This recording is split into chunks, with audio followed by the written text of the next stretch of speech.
আজকে ঘুম থেকে উঠেই ভীষণ মন খারাপ ছিল, কেননা মেয়ে জামাই এই দুদিন ছিল, আজকে চলে যাচ্ছে।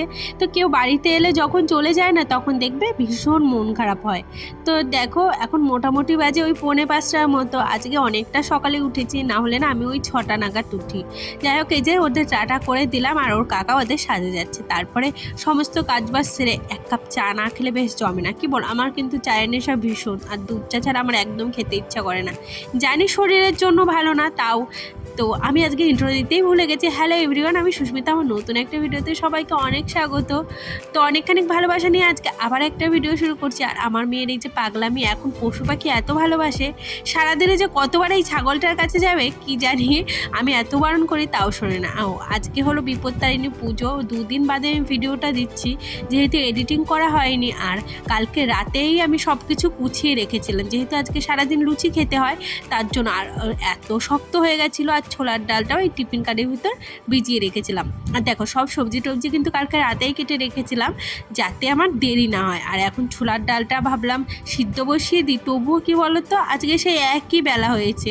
তুমি যেদিনই ভাববে যে তাড়াতাড়ি হবে, পাশে আবার বসিয়েছিলাম মুগ ডাল, যেহেতু ও অফিসে যাবে, তাড়াতাড়ি খেয়ে যাবে, তার জন্য মানে ওর জন্য বসিয়েছিলাম। আর এইদিকে ছোলা দিয়ে আলু দিয়ে কুমড়ো দিয়ে রান্না করবো তার জন্য। এটা কিন্তু সিম্পল রান্না, বাট আমার ভীষণ ভালো লাগে। তবে হ্যাঁ, অন্যদিন আদা বেটে দিই, আজকে না ওই সবার ইচ্ছা করলো না, ঝামেলা। আর সরি, আমি এটা বলতে ভুলে গেছি যে আমি আজকে চা খাইনি, চা ঢেলেছিলাম। তারপরে হুট করে মনে পড়ে গেলো, এ বাবা আমি তো উপোস। সেটাই, আজকে উপোস। তো তোমরা আবার ভাববে যে খেয়ে ফেলেছি, বাট খাইনি, আমার চায়ের নেশা আছে, এটা ঠিক। তারপরে এই যে মোটামুটি ছানা হয়ে গেছে, আর প্রচণ্ড তাড়াহুড়োই ছিলাম, আর ভিডিও সেরকমভাবে কি করব বুঝতেই পারছিলাম না। কি বলো তো, এইদিকে আবার আমার পুজো দিতে যেতে হবে, আর লুচিগুলো আমি করেই রাখছিলাম যাতে এসে তাড়াতাড়ি আমি খেতে পারি। আমি না খিদে একদম সহ্য করতে পারি না। এই দেখো বেলেও নিয়েছি, আরে দেখো বেলতে বেলতে আমার মানে হয়ে গেছে। এদিকে দেখো আমার ওইটা রান্নাঘরটা দেখলে না, ওটা আধুরা রান্নাঘর।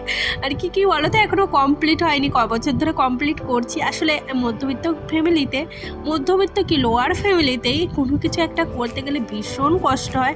যাই হোক, তারপরে এই যে লুচি টুচি ভেজে স্নান টান করে পুজো দিয়ে ঘরের পুজোটা আগে সেরে নিচ্ছি।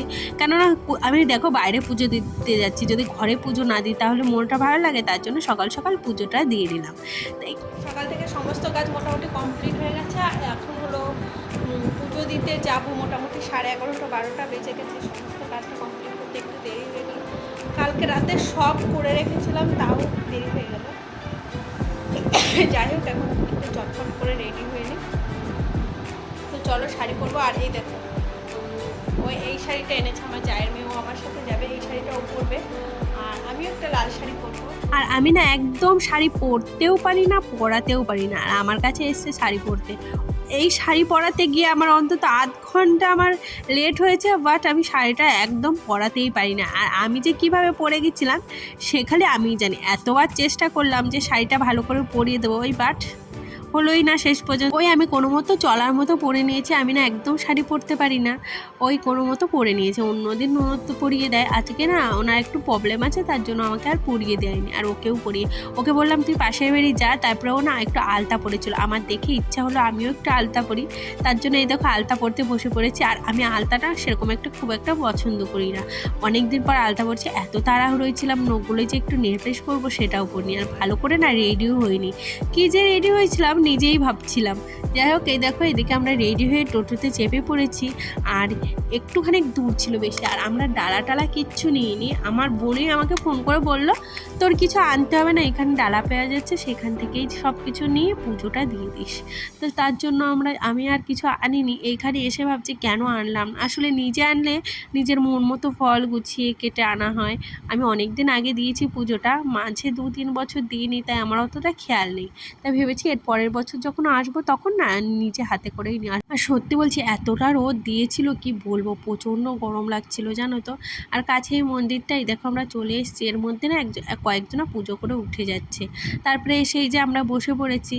আর বলবো কি, পুজো করতে বসেছি 5 মিনিটও টাইম হয়নি, দেখি বাহ পুজো শেষ।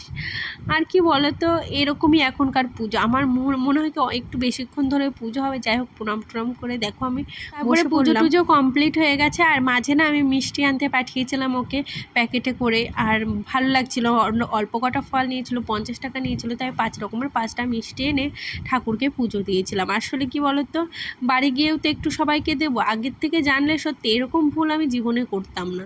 যাই হোক, তারপরে এই যে একটু ধূপকাঠিগুলো জেলে দিলাম এইখানে।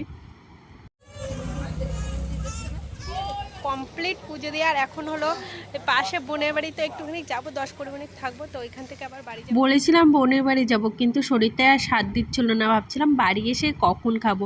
আসার সময় আমি হেঁটে হেঁটে এসেছি, ওই যে আমার জায়ের মেয়ের কথা শুনে এতটা রাস্তা হেঁটে হেঁটে এসেছি, মনে হচ্ছিলো আমি কি বলবো, ওর উপরে এত রাগ হচ্ছিল যে তুই কেন বললি আমাকে হেঁটে হেঁটে আসতে, মানে একেতেই না খাওয়া, এতটা রাস্তা হেঁটে হেঁটে এসেছি। এসেই অমনি তাড়াতাড়ি করে খেয়ে নিলাম, তারপরে একটু রেস্ট নিয়ে এই যে আনিশাকে বই পড়াতে বসেছিলাম বিকালে, যেহেতু দোকানেই বসেছিলাম, দুটো কাজ একসাথে হচ্ছিল। তো আজকের ভিডিওটা এখানেই শেষ করলাম, ভালো লাগলে প্লিজ একটু কমেন্ট করে জানিও। আজকের মতো টাটা।